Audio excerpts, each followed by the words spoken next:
जिस तरह से एक पूरी लोकसभा स्पीकर ओम बिरला के पास आपके नेता भी गए थे, उसमें सारे नेता थे। मुझे समझ नहीं आता है कि एक फैसले को लेकर इतना हंगामा और उसके बाद ये तस्वीर आती है और सिर्फ तस्वीर नहीं आती है, उसके बाद ये कहा जाता है कि जजेस कॉम्प्रोमाइज है। अब आम आदमी का भरोसा हिला रहे हैं जुडिशरी पर। तो चारिता जी बेफिक्र रहिए, मैं आपके शोज में हमेशा आऊंगा, क्योंकि मैं पहले ही बोल चुका हूं कि you are one of the most my favourite anchors in the country. तो मैं जरूर आऊंगा। एक बात आपसे ईमानदारी से मैं पूछना चाहता हूं, जी बोलिए। जो विपक्ष ने नोटिस दिया है ओम बिरला साहब को, वो आपने पढ़ा है कि नहीं? ईमानदारी से बताइएगा। नहीं पढ़ा होगा तो कह दीजिएगा नहीं। हाँ ठीक है, आपने पढ़ा है क्या? बिल्कुल।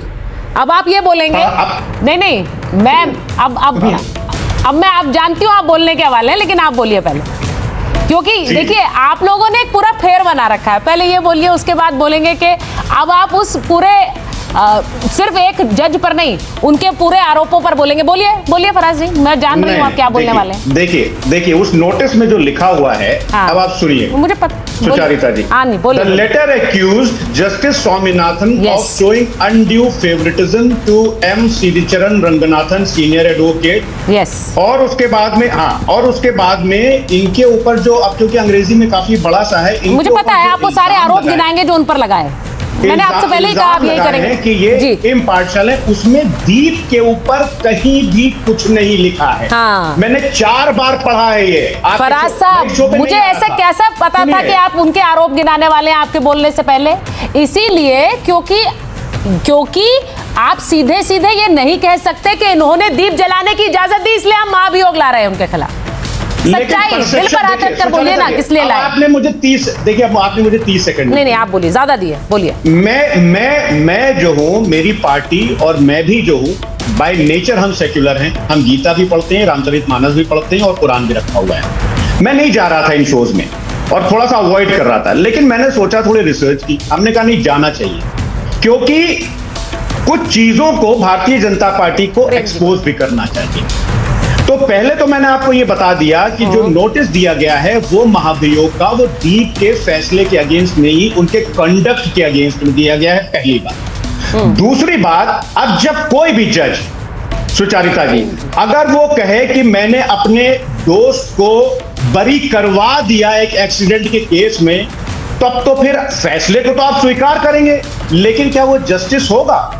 जब वही जज जिसकी आप बात कर रहे हैं वो बोलेगा कि संविधान को 1935 के कानून की नकल किसने बताया था?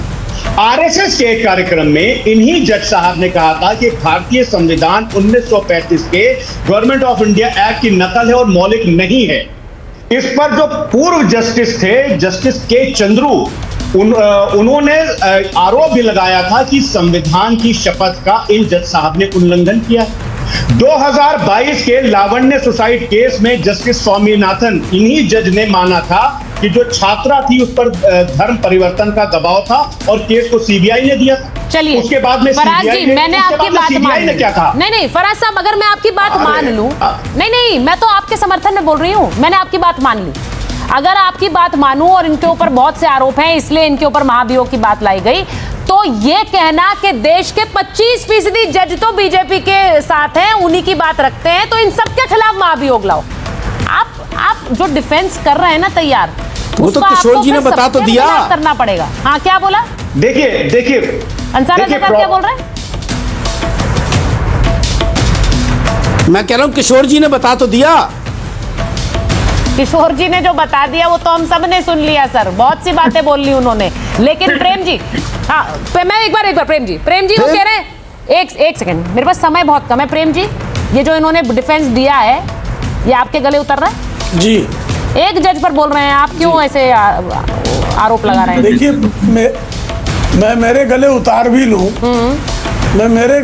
लूं, सुचरिता जी, इस देश के 56 पूर्व न्यायाधीश जी, जिसमें से दर्जन भर से अधिक सर्वोच्च न्यायालय के न्यायाधीश रह चुके हैं, उन सारे न्यायाधीशों का ये मानना है कि जस्टिस स्वामीनाथन के खिलाफ यह इम्पीचमेंट मोशन जस्टिस स्वामीनाथन पर दबाव बनाने के इरादे से ही लाया गया है। मेरी समझ कानून की थोड़ी सी हल्की हो सकती है, लेकिन इस देश के 56 न्यायाधीश, जिसमें से सर्वोच्च न्यायालय के तमाम रिटायर्ड न्यायाधीश हैं, मैं ये और बस अकेले इसी बात को नहीं कह रहे हूँ। हाँ हाँ जिस तरह से जस्टिस सूर्यकांता ने मैं एक रोहिंग्या के खिलाफ एक